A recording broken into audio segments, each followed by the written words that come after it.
Happy Friday, everyone. Welcome to another amazing segment of our show. We've got a great show for you today. We're going to be talking about one of my favorite cities in Northern California, Walnut Creek, and we have a very special guest, realtor extraordinaire, David Zabarte. We're going to be talking about the quality of life. We're going to talk about market trends, economic development. So stay tuned. My name is Chris Astelera with Exchange Resources. We are LEARNin California Live.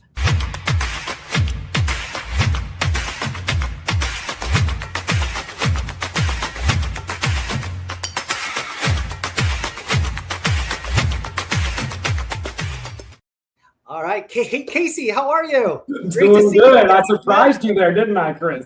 Oh, where did you come from? I don't look quite as good as Erica, but I do my best. That confused me a little bit because I thought, she was going to do the news, but now you are. So that's great. How's everything going? I mean, we got a great show. Always great to see everybody. Always happy to do this show every week. How are you? Are you getting some sleep now, at least with your, being a new father, Mr. Mom? Yeah, man. 6 months next week. So baby's starting to sleep a little more, getting a little more work done. I'm actually here at the office today. So a bit of a different background for me. But yeah, super excited to be here. I'm really excited to learn about Walnut Creek. I'm glad we're expanding out of San Diego a little bit, get something a little different for everybody. Yeah. And I know we got a lot of people here that have experience there, including yourself up in the area. Absolutely. I live there and I love that. I love that area. It's absolutely a beautiful area. So I'm excited to dive in. And now, we're just right around the corner of summertime, Casey. Do you see a lot of things starting to get busy? I mean, as far as people buying real estate, because obviously a lot of these home buyers want to get into these properties before the start of the new school year. So, what's your take on? Summer's always a busy time, man. I mean, we've been slammed with pre-approvals. People are getting ready. They're getting, all their ducks in a row to get into the market. Yeah. Rates have been going up a little bit, but it is what it is. If you want to buy, we'll find a way to make it work for you, make the numbers work. And definitely going to see a lot of activity, I think, this summer. I'm not really worried about it. Well, fantastic. Great to have you here and great to get your insights and your expertise. And obviously, we're going to talk about something interesting that's affecting home buyers' qualifications, which is the next part of our show. So let's get into it and get into our LEARNin Local News.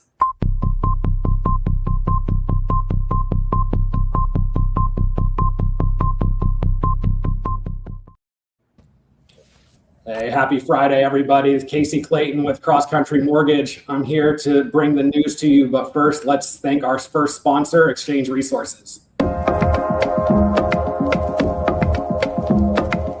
in Rancho Bernardo, we've been around for over 26 years, and we've done over 60,000 tax-deferred exchanges. If you don't do a 1031 tax-deferred exchange, you could be faced with about 30 to 40% in taxes.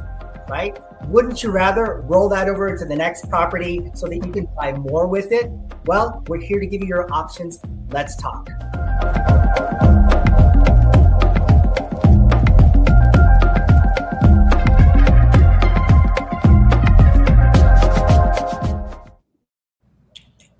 All right. So today's news article is going to be talking about credit card debt hitting record highs, just hit 1.277 trillion. And what does that mean for today's home buyer? First off, this is definitely something to be concerned with. The last couple of weeks I've come on here and I said, it's a headline, it's grabbing attention. Maybe don't panic yet. This one's still, don't panic yet, but there's definitely some red flags that we need to be aware of. With credit card debt increasing, with people using credit cards for daily household expenses. What this article doesn't even take into account is the Affirms and all the other pay-as-you-go apps that are becoming more increasingly used and aren't as easily tracked as credit cards yet. And the moral is Americans are using a lot more debt right now just to survive. And there's a cap to that, right? There's a limit on these credit cards. And as your debt rises, eventually you're going to hit that cap if your income doesn't rise or there's other events that happen to help manage that debt. So don't panic yet, but definitely going a direction that could get scary. And then when it comes to buying a home, when you have this increased debt, not only are you feeling the pressure of increased monthly expenses that makes taking on a new mortgage maybe more daunting to you, it's a snowball effect that also can affect your approval, right? As credit card balances go up, your credit utilization rate goes up. tend to see credit scores go down. That means higher rates on mortgages. So now you have higher credit card payments. You're possibly having a higher mortgage payment because of the credit card debt you're carrying. And it's definitely something that could snowball and make, buying a home challenging for some people, especially the first-time home buyers. Luckily, the move-up buyers, the move-down buyers have equity. We can use that to pay off some debt, make things more manageable, help clean the slate for them. But I think the first-time home buyers are going to see the biggest impact here. Casey, you're so right. I mean, it's we're seeing this shift from like lifestyle debt, right? Like, okay, I want to go to Disney World with my kids and put this much, out of the bank account in my savings. And yeah, we'll throw the hotel on the credit card, right? Like a big, exciting expense that you know is going to put you in a little bit of debt, but you're going to pay it off over the next few months, into survival debt. Like when you're using your credit card to buy groceries, to buy gas, and we're not even going to touch gas prices today, right? But like it gets really scary and daunting when people are literally using credit cards or trying to open a new credit card just to make it like ends meet.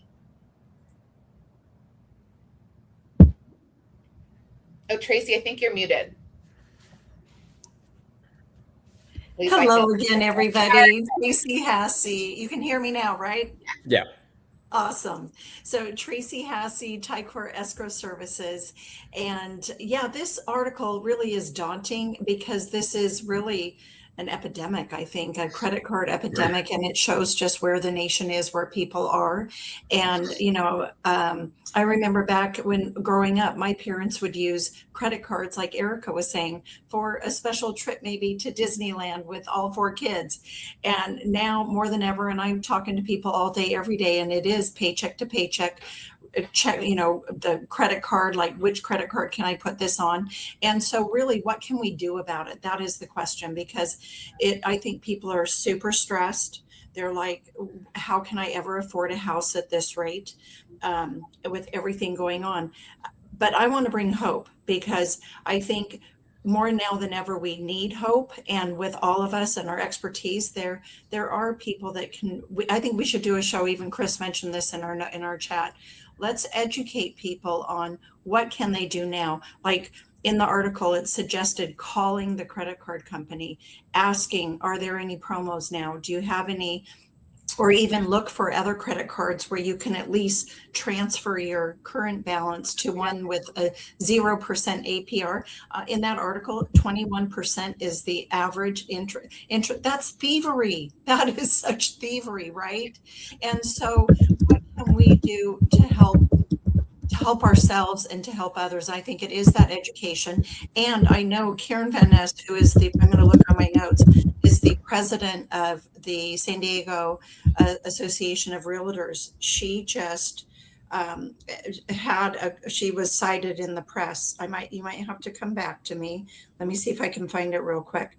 SDAR supports 2026 ballot initiative to expand middle class home ownership for this very reason that we're talking about, because there are people that are making a good income.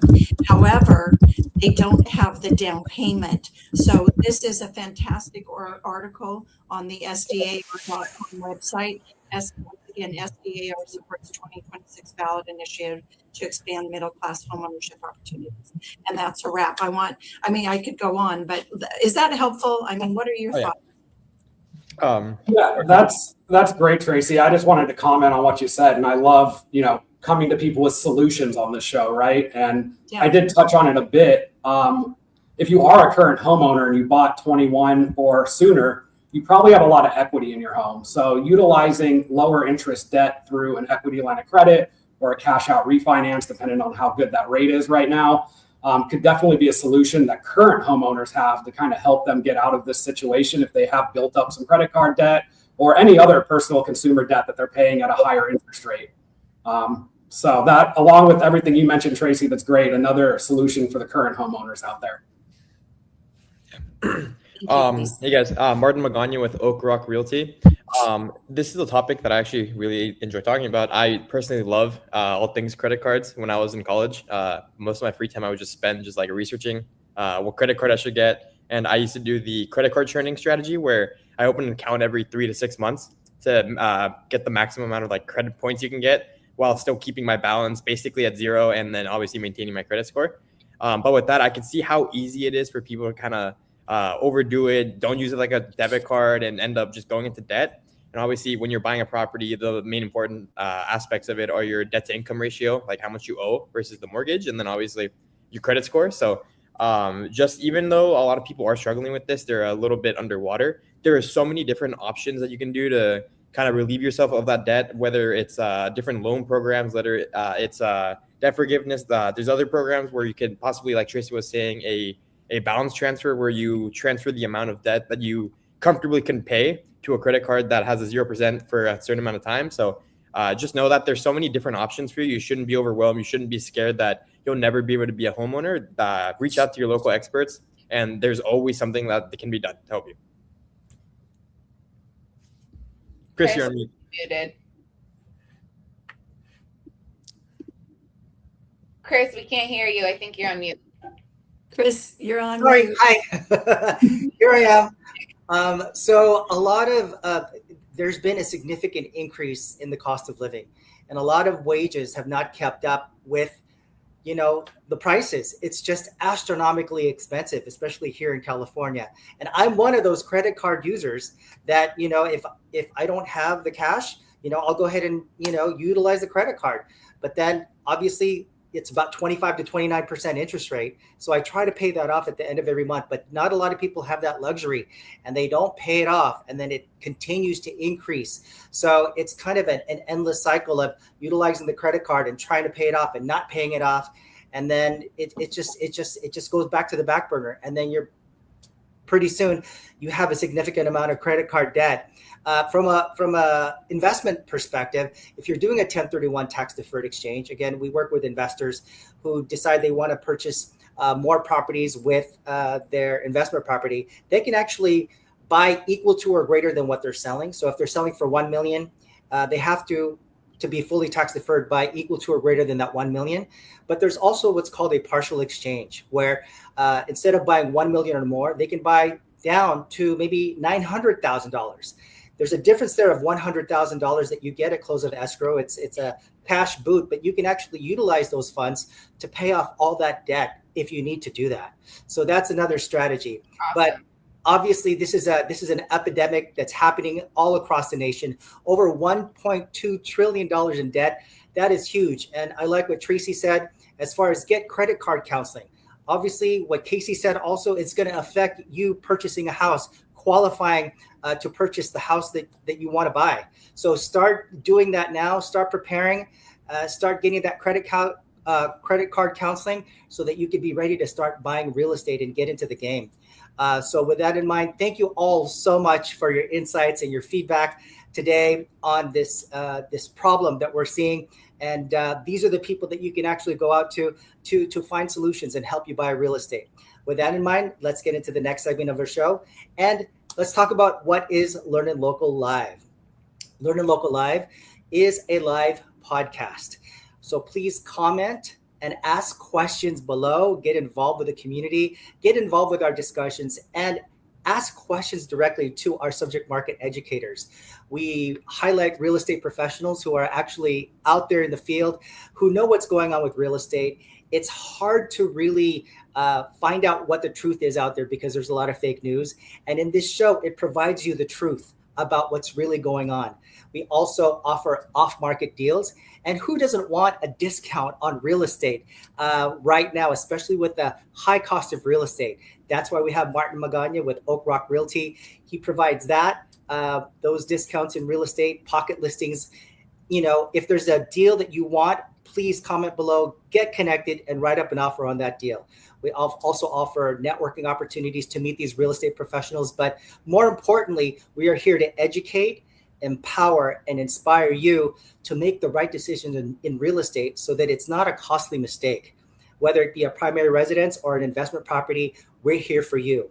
And we are here to connect, collaborate, and create content with our subject market educators and provide it here on this platform.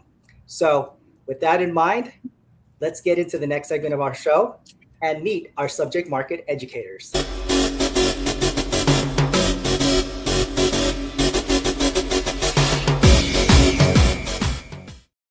All right. And today we have a very, very special guest, David Zabarte, who's going to be talking about Walnut Creek. We're super excited for him to be here. But before we get started, let's thank our sponsor.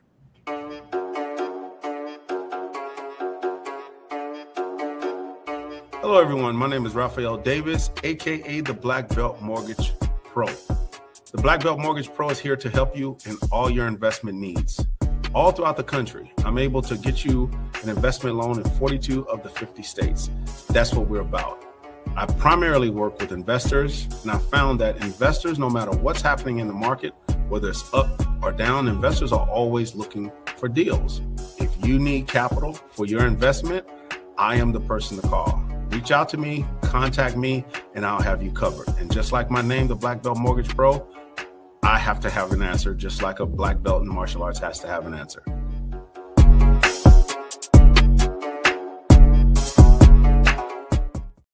Again, thank you, Rafael Davis, Black Belt Mortgage Pro. Thank you for sponsoring our show. And today we have a very special guest talking about one of my most favorite cities in Northern California. David Zabarte, please introduce yourself, your company, and yes, please let us know who you are.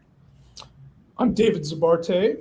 I have been a realtor since 2005, and I primarily have been with Keller Williams Realty since 2006, and I operate the Rabbit Real Estate Group, and we've been here in Walnut Creek out of the Walnut Creek office, and this is my hub. I pretty much work about an hour radius anywhere, any direction from Walnut Creek, and then primarily cover Contra Costa County, Alameda County, and Solano County. But I'll go a little further depending on if it's a referral or not. And it's just a great place to live. I'm born and raised in Walnut Creek. I lived in Walnut Creek up until about 2003, and then I moved to the city right next door into Pleasant Hill, and I've got a great place there. And it's just a wonderful place for people to come and settle and live and work. Perfect. Thank you so much, David. Great to have you here. Thank you so much for being a part of the show. How's everybody doing? Eric, Awesome. Morgan, Casey, Tracy. Great to have you all Happy here Friday. again. How's Happy everybody Memorial Day feeling? weekend. We have a long weekend. Yes, So yes. excited. And it's, bluebird skies here. I'm looking out my window here in Coronado. Another day, beautiful day in paradise. A bluebird day. I always say bluebird because it's a lucky day. I'm here with you all on Learn a Local Live. And nice to meet you, David. Yeah, nice to meet you. Is anyone else, you mentioned the 3-day weekend, anyone else hitting up a barbecue or pool party this weekend? I'm doing both. Yep. Oh, yeah. Yes, we are. This Yes. is the best time to do it.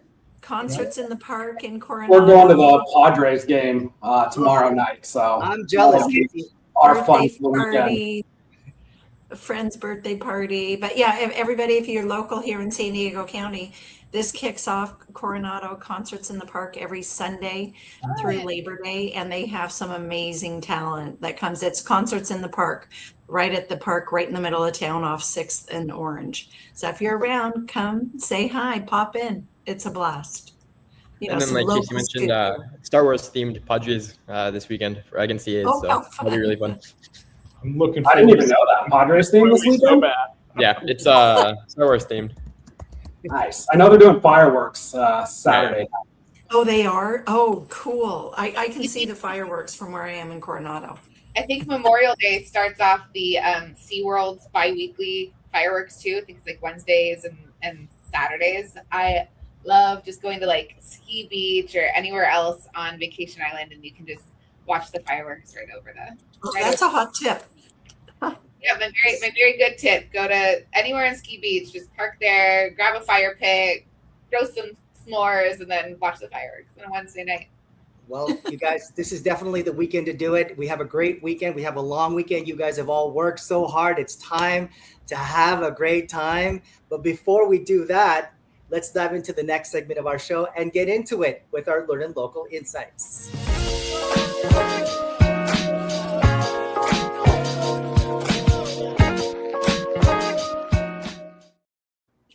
Well, Hi again, everybody. Erica Charlson with Legacy Investments in Real Estate, and it is time for the Insights segment of the show, where every week we bring you info directly from our subject market educator, who is focused on this week's specific, city, county, region of California.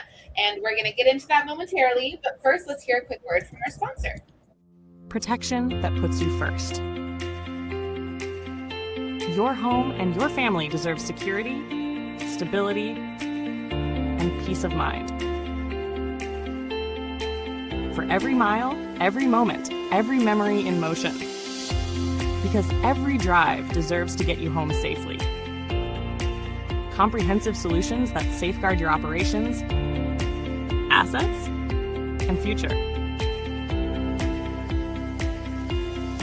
Farmers Insurance, because your life deserves protection that truly matters. Thank you again to Farmers Insurance for sponsoring the Insights segment of our show. Insights is my personal favorite because it's where we learn more in depth about this region or city in California, and we bring you the subject market educator who are really truly experts in that region of our fabulous Golden State. And why? Because there's only so much you can get from a Google search or asking AI, and that info can be misleading. So instead, we bring you realtors with boots on the ground, and this week's city is Walnut Creek, beautiful Walnut Creek, California. And a few minutes ago, we met our realtor for that region, David Zabarte. So let's bring him back up with Keller Williams. So David, tell us a little bit about Walnut Creek. Maybe let's start with quality of life there. What do investors like about Walnut Creek? Well, Walnut Creek has grown so much. I was born and raised in Walnut Creek, and when I was a kid, it was mostly just a bedroom community. Great place to grow up, but it has since really just grown and grown and grown, and it caters to so many different walks of life. On the map, if you saw, it's surrounded by a lot of green area, right? So that's all the regional parks. We're basically at the base of Mount Diablo, and there's just been a concerted effort to preserve, the wildlife and the surrounding regional areas. And so it's a great mixture of urban and, nature. And the people who end up, living here, they are continually discovering, this boundary between, fine dining and then amazing hiking, all within like a 5-10 minute drive. And there's people who would never have thought to come up to Walnut Creek 20 years ago who are now regularly coming out for shopping and dining and dates, and it's just we may have lost really David for a moment, but there you are. I think we lost the last 15 seconds of what you said. So I was just saying that in the past 20 years, it has really become a destination for people outside of Walnut Creek. Like, there's plenty of people who come out from San Francisco to experience the fine dining, go out for a hike, go to a show. There's so much to offer. And so it's got a draw, not just for people who live here, but for people who are coming in from, out of the area. Yeah. So it's just a very vibrant city at this point. Yeah. So Yeah, that all sounds amazing. If anybody's watched any of these, I am a big foodie. So hearing you talk about the food and the food scene is definitely a big draw. I guess for me, with you guys being so close to San Francisco, are you guys seeing a lot of people choose Walnut Creek as an alternative to big city living? And then commuting to work, or how does that demographic play into what you see in Walnut Creek? Yes, there's quite a lot of people, and we had so much movement up here in the San Francisco Bay Area during the pandemic, especially because people were locked down and they decided, well, geez, if I can work from home, I might as well, take what I'm spending for my little, postage stamp footprint and move out to bigger areas. Walnut Creek has become, a very much a sought after area. The price point to get in has definitely gone up over the years. I think, we're looking at single family homes of 1.2 to 1.4 million, around the median. So it is a little bit challenging for, first time home buyers to get into Walnut Creek itself. But there's, at this point right now, our market is, I'd say it's probably about 80% condo and townhouse, and single family homes. They go fast. It's still very competitive, and the desirability of Walnut Creek has really not felt any dip from our economy. David, would you say that? Wow, what's the average square footage of a property there? Oh, well, it varies. We have everything from below 1,000 square feet that are still going for $1 million to 3,500, 5,000. I mean, it really is the full range. We've got very distinct neighborhoods, very different from each other, and they're all very desirable. So Wow. we've got the older areas tend to have bigger lot sizes, 10,000 square foot on up, and maybe the home itself, hasn't had too much updating, but it'll still, because of where it's located, you'll be paying a premium. Well, it sounds incredible. And what I love about it, it's urban nature, but you have access to downtown. It sounds like a mini crown jewel of the Bay Area, if I'm not, if that's correct. And I was doing a little research. So you can take the Bay Area rapid transit. Is that right? And how long does that take you to get downtown? And my other question is, can you hop on one of the ferries? I don't know the layout of the land up there, just take a ferry from Walnut Creek to the city if you want to go see a show or something. So the area itself, I'm in Walnut Creek, but the surrounding areas around Walnut Creek, you end up using all of these amenities. We have, very desirable, neighboring towns. And if you live in any one of them, you're going to be making, use of the amenities in any one of those towns. And Okay. so from where we are, we're about a 15-minute drive to Oakland and Berkeley, in which case, if you wanted to take a ferry, you can take a ferry from Oakland. Frequently, I'll go with my family, and we'll drive over to Vallejo, which is about a 15-minute drive as well, and we'll hop on the ferry over there. And we'll take it out to San Francisco, and it's about maybe an hour ride from Vallejo, but it's a great ride, very, very fun, and we just adventure. hop on the BART, and we get out to San Francisco in about 35-40 minutes, depending on where your stop is. So So that would be taking the rapid transit, and then what how long to take the ferry, and how would you access that? Well, like I said, if you go from Oakland, it's probably about a 40-minute ride across the bay. It depends on if you have more stops, to take on more passengers. But there are a lot of people who do commute that way. There's, people will commute BART. They'll drive over the Bay Bridge. It's a very active, commuter scene in the Bay Area here. It's maybe not quite as bad as it is down in LA, but there are a lot of people who end up commuting. So do the bridges still have the mandatory tolls when you go? What's that? Do the bridges still have all the mandatory tolls or the toll fees?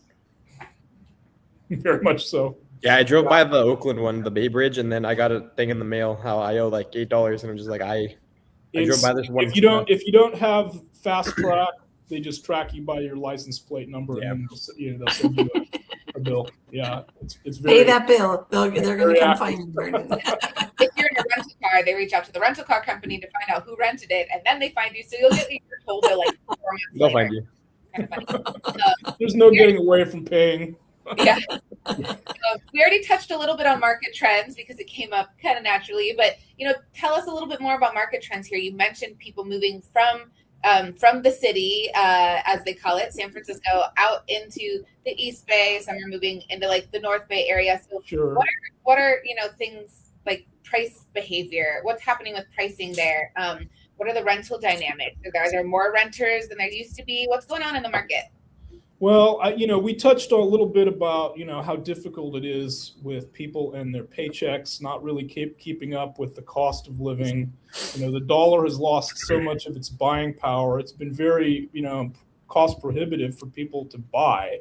And, if you're in a rental situation, you don't really have much of a choice. So Walnut Creek has a strong rental market. It's still quite expensive. I think to get into anything that's decent, you're looking at still having, probably an expenditure of about $3,000 a month, in Walnut Creek. But if somebody could get into a loan, they're very much motivated to do that still, I think, because as we all know, renting is 100% loss every month, and you just have to wave goodbye to that cost. But I know a few years ago when interest rates shifted, I had a whole bag of buyers that were very motivated, and they just got their legs chopped out from under them. Okay. But the Bay Area as a whole is sort of it's a micro bubble from the rest of California, and we've got so many different walks of life, very very diverse job structure here. We've got lots of biotech. We've got high-tech in the area. People commute down to Fremont and San Jose, over the peninsula. We've got people who are moving in between all of these different areas. And the Bay Area tends to be a little bit more affordable than if you're going out to San Francisco or the peninsula. So, if you just got a job as an intern at one of the tech firms, you might be making $150,000 to $175,000 as your first threshold, and that allows you to make choices. And so if they can afford to be up in Walnut Creek, they would prefer that because of all of the lifestyle advantages. But Hey, David, I used to live in Walnut Creek, and I have to tell you that the vibe in Walnut Creek is so different than a lot of other areas in Northern California.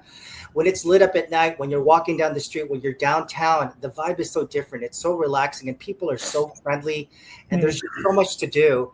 My question to you is, based on what's gone on over the last 5 to 10 years, I haven't lived there in quite a while. Have there been a lot of developments, new buildings, new structures with restaurants and, just a lot of new bars going on? And also, what about the large developments like Toll Brothers and Lennar? And are there a lot more developments going on? Well, those big developments don't really have much play in Walnut Creek because it's already been so built out here within the city boundaries. So usually when there's developments, they are smaller spec developments. We do have a few new things that have been coming in. So one of the things that's happening is a senior housing transit village that's being built, and that's right by the BART, right in downtown on North California Boulevard and Ignacio Valley Boulevard. So that's going to be quite a big development. I think there's over 200 senior units going in there and low income. There's another area of Walnut Creek where they just tore down part of a business park over in the Shadelands area. And there's going to be, I don't know how many they're building out there, but I think it's like more than 240 homes that they're going to be building out there. So we do have development happening, but it's not an area where there's a whole lot of space for big builders to come in and build 100 units, right? We're generally smaller footprints when it is these newer developments. Thanks, Dave. Kind of blending these topics of market trends and economic development. Are you typically, when you're working with home buyers there, are you focused on different things, whether the person's looking for their next personal residence, whether they're going to be commuting to work and this and that, or if they're buying it for an investment property? Because we do talk to a lot of investors here on LEARNin California Live. So tell us more about what you're looking for depending on what's developing in the area and those trends. Well, I get contacted on a daily basis numerous times by investors that are looking for flip opportunities. and because I work a wide area, sometimes they do come along. It's not as common for me to come across them in Walnut Creek per se, because there is so much upside if anybody can get a hold, of a situation like that. But usually, if somebody is looking, to buy in Walnut Creek, they're looking for these factors like, if it's a family, the schools are very important. And of course, Walnut Creek has very, very good schools. So that is a big draw for families. But it's also, the commute ability, they're looking for the ability to not have to drive into San Francisco. They can hop onto the BART and get there, and so there's that work-life balance is a big attractor for people coming out to Walnut Creek, because especially if you don't have to commute, because I have a lot of friends who don't have to commute. They work from home, and then they'll for lunch they'll go down to Walnut Creek, and you've got your plethora of restaurants. I think that I've lost track of how many restaurants are in Walnut Creek now, but it's well over 120 restaurants, I think, now. Wow.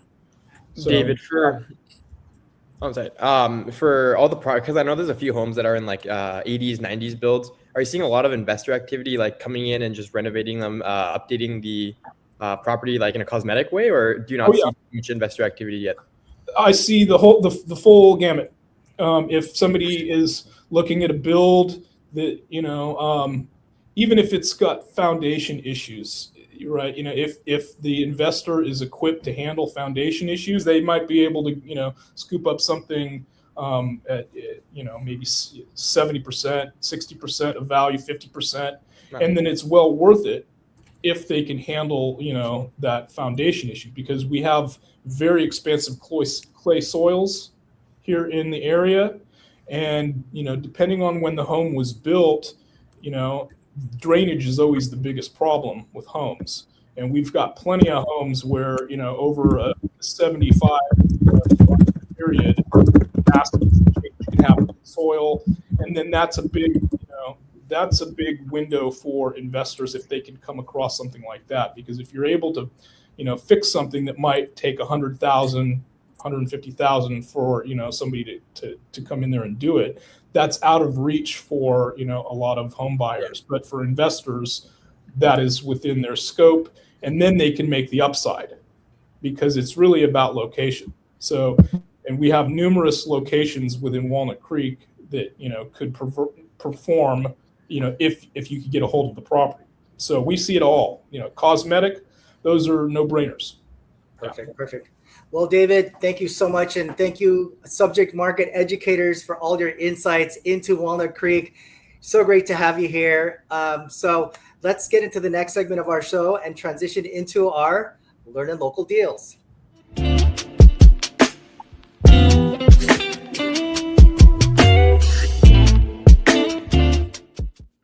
Alrighty, it is time for the Learning Local Deals, where we bring you real deals in real time. But before we get started, I'd like to thank our sponsor, Mr. Carlsbad.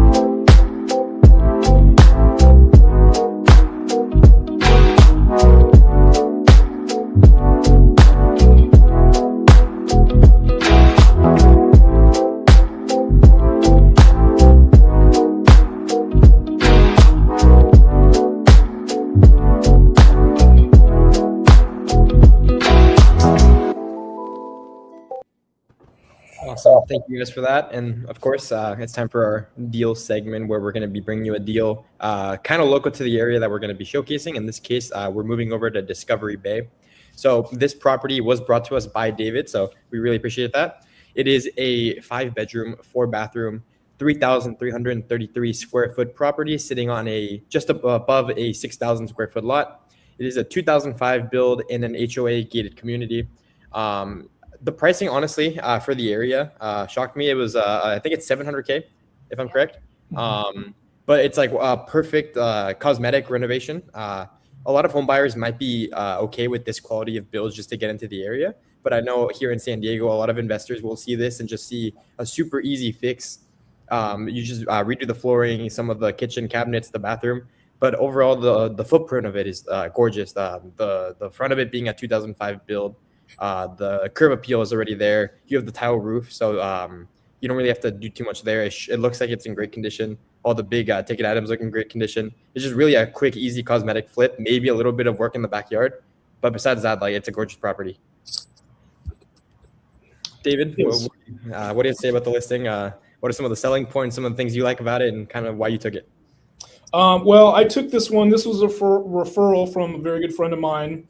And the owners, they live in the UK permanently, and they've had this home since in 2009. They bought it during the downturn as a REO property, and they lived in it, maybe 2-3 months out of the year, to be closer to Craig's mother-in-law. But then once the pandemic happened, they pretty much pulled up stakes and just been living in the UK. So it's finally time for them, to let go of this property.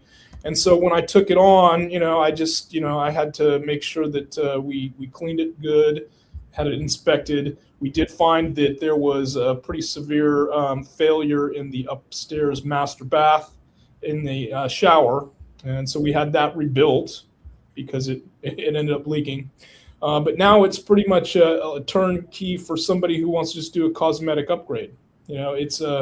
It was pretty much the original 2005 build. They did put in hardwood floors, but I think now with the newer products, the vinyl plank flooring, it would be pretty much a no-brainer for somebody to come in and redo some floors. The paint inside is doesn't really even need anything. It just needs somebody who wants to take it on.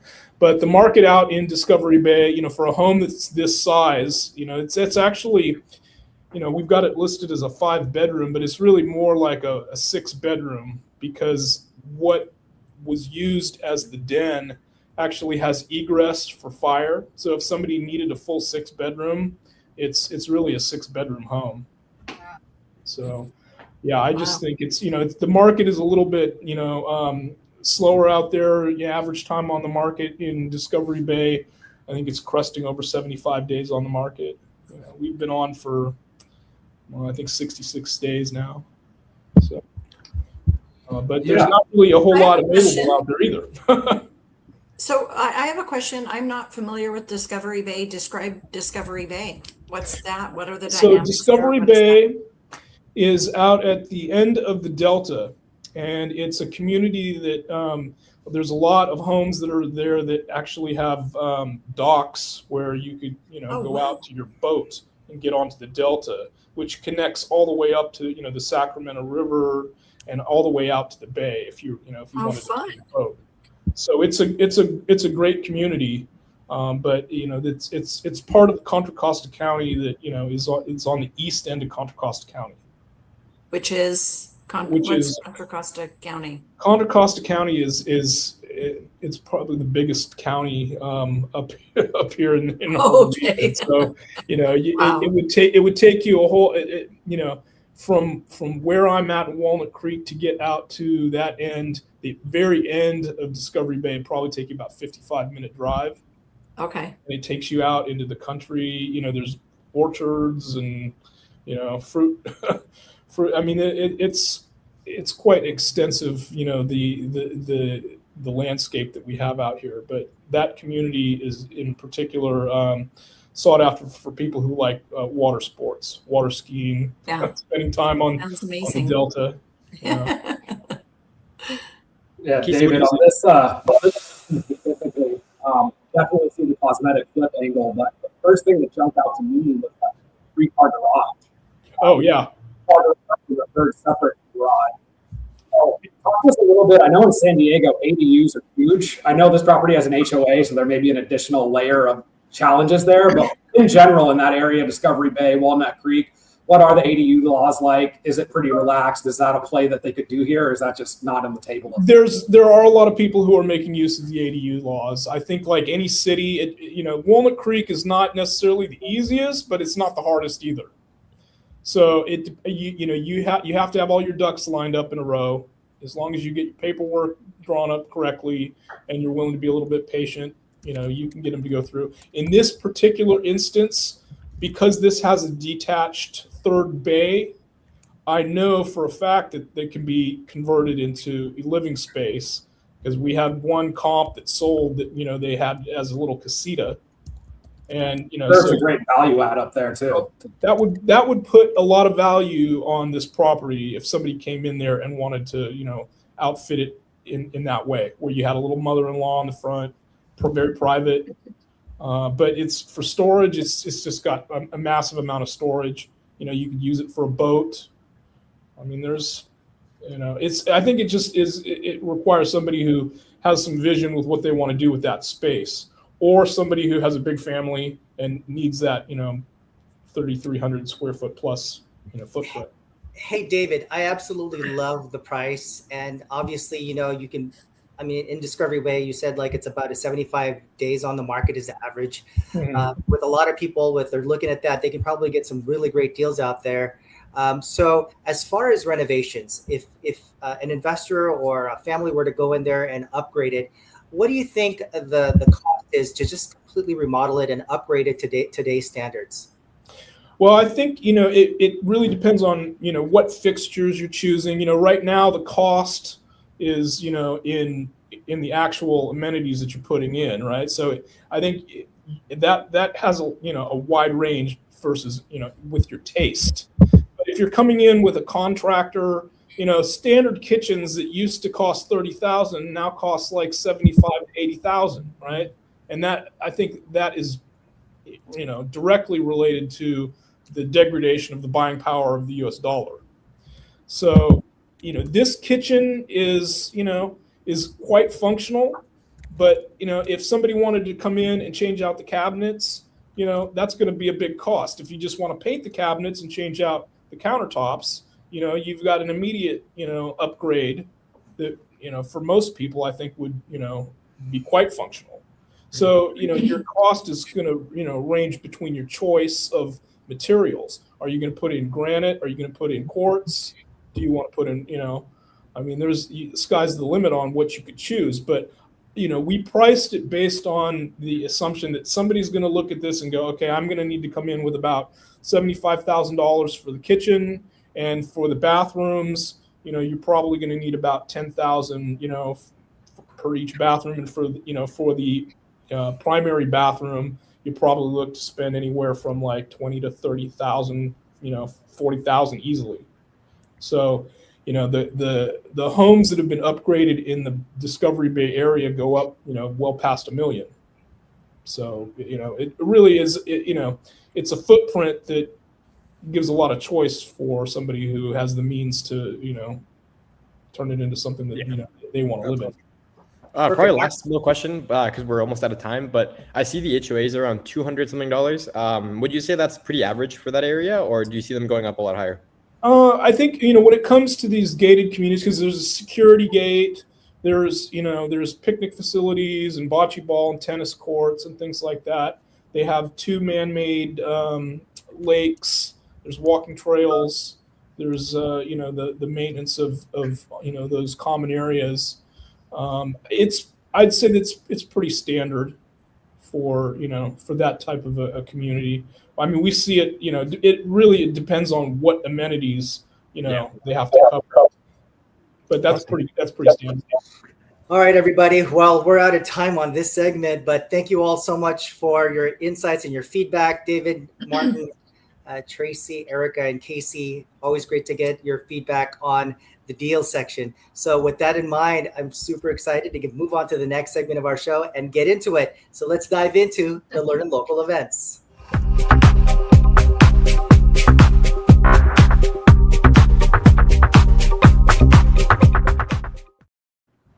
Okay, who's dancing? Once again, Tracy Hassey, Super Connector, Ticor Escrow Services. I am super excited. This is one of my favorite parts of LEARNin Local events here. And before we do get into the events, I want to thank our sponsor. So take it away. Smart real estate investing starts with the right partner. At HLM Group LLC, we guide investors through every stage, from acquisition to full service management. Whether short, mid, or long-term rentals, we transform properties into high-performing, fully booked spaces. Design, staging, leasing, hospitality. We don't just manage properties, we create experiences that feel like home. Because the best investments deliver more than returns. They become places where life happens and memories begin. HLM Group LLC, own the property, we'll craft the experience.